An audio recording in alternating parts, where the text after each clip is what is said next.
Você já ouviu falar na partícula de Deus? Você já ouviu falar que a gente encontrou a partícula de Deus em 2012, que o mundo acabou em 2012 e o que você está vivendo na verdade não é a verdadeira realidade, que você já se foi? Eu vou explicar para você. Basicamente, a nossa história começa lá em 1964 por um astrofísico Peter Higgs. Ele de fato estava estudando a matéria.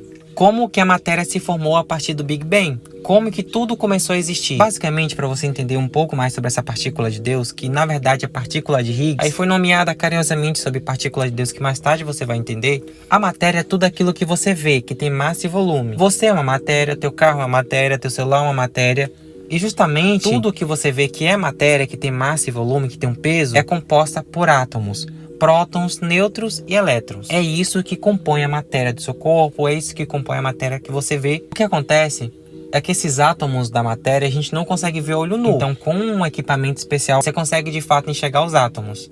Os átomos naquela época eram considerados como partículas fundamentais da matéria. Aí, o nosso Peter Higgs descobriu que esses prótons e nêutrons que compõem os átomos da matéria podem ser subdivididos em partículas ainda menores do que já são. Se você já não consegue ver um a olho nu, sabe, ela pode ser dividida. E nessa divisão foram encontradas 17 partículas fundamentais. E essas partículas são responsáveis pela composição do universo. Porém, meus amigos, partículas que a gente consegue ver mesmo com equipamentos são só 16.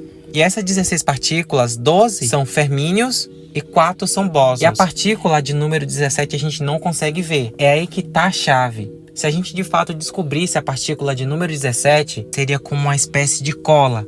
É a chave que une todas as partículas. Se a gente de fato tivesse a capacidade de enxergar e estudar ela, a gente ia descobrir muita coisa. A gente ia entender muita coisa de como a matéria surgiu no início do universo, mas em específico na explosão do Big Bang. A partícula de número 17 é uma partícula invisível. Nada consegue ver ela. Ela foi chamada de bóson de Higgs, ou então carinhosamente chamada como partícula de Deus. Tudo muda em 2012. Para a gente de fato enxergar ela, foi preciso construir um acelerador de partículas com um tubo, meus amigos, de 27 quilômetros de extensão, que ia da fronteira da França com a Suíça. E foram depositadas grandes cargas em cima do núcleo do átomo, com altíssima velocidade. E de fato, quando aconteceu a separação, a gente conseguiu finalmente, depois de tanto tempo, enxergar os rastros da partícula de Deus. Daí então a gente conseguiu entender bastante coisa sobre como que a matéria surgiu aqui, enfim. E agora, meus amigos, é que tá. Essa máquina que foi construída de fato para tentar enxergar